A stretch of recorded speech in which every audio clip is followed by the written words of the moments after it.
CBC News has learned the federal Conservative Party is planning a leadership review. For more on this, we're joined by Catherine Cullen, host of CBC's The House. So, Catherine, what can you tell us?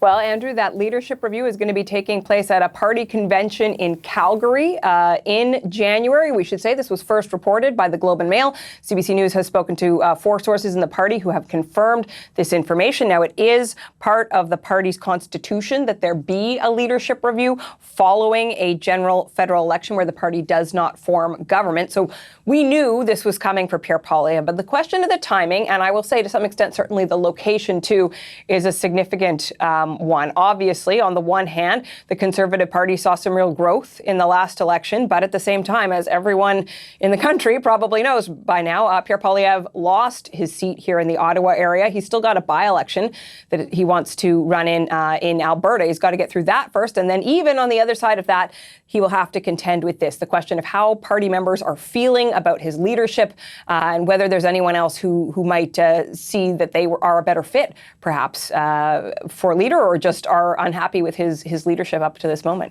So, Catherine, what is your sense now that the dust has settled? We're many weeks after the election about support or lack of support for Pierre Poilievre within the Conservative Party. You would think the dust has settled, Andrew, but my sense is that there is actually still a lot of dust in the air. It's a very strange time on Parliament Hill right now. Mark Carney obviously has a lot of momentum. Both the NDP and the Conservatives in very different ways are trying to sort out what the path forward looks like for them.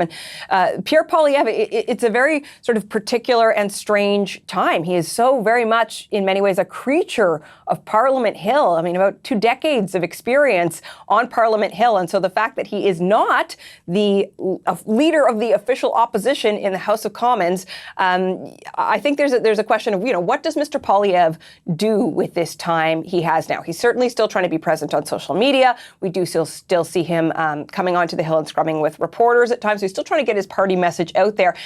At the same time, there's not necessarily, this is not a moment that the Conservatives can necessarily seize when Mark Carney still has this momentum coming off the election win. And there's still a lot of questions about how he's going to fulfill his agenda. So I think the future of the Conservative Party and the future of Mr. Poilievre are still being sorted out. There have been a lot of questions, too, about his primary advisor, Jenny Byrne, in the last election campaign. Will she continue to play a role? The two of them very closely linked. They really are political partners in a lot of ways.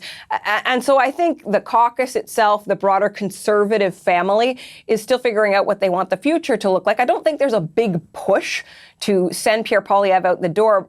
I think, though, anyone who watches politics might observe it matters whether or not there's somebody waiting in the wings. I don't think there's a clear heir apparent to Pierre Poilievre right now, and he really has brought the party in some ways a lot of success. But in other ways, he and his team have ruled with a bit of an iron fist, and whether that could prove to have consequences for them, I think, this is a fair bit of runway, more than I think Poilievre and his team would have liked. It's going to be interesting to see what happens with it. Absolutely. I mean, we saw what happened with 6 months and the Conservatives going from what looks like almost a guaranteed majority to what we have now. Just very quickly, Catherine, on the by-election, do we know anything more about when that's likely to take place in Alberta? I mean, I think we're looking sort of towards the end of summer. Damien Kirk has made it clear he's on his way out. There's procedural things that have to happen. Mark Carney has to actually sort of tick the box and say, okay, we are calling this by-election. He has indicated he will do it with no delay. That is a striking thing. He could use it to his political advantage and take his time, leaving the leader of the Conservatives out of Parliament for as long as possible. He suggested he won't do that, and in his own way, sending a message that he wants to do politics differently.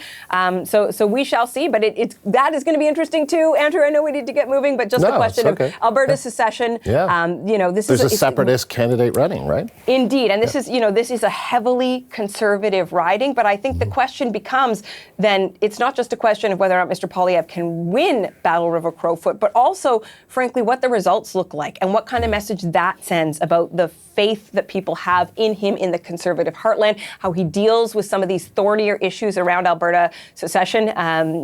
Canadian politics is never boring, and I think just the topics we're talking about today show that there's still going to be a lot to watch for Pierre Poilievre in terms of his political future in the months to come. Never boring. Well said, Catherine. Thank you. Catherine Cullen, host of CBC's The House, with the very latest.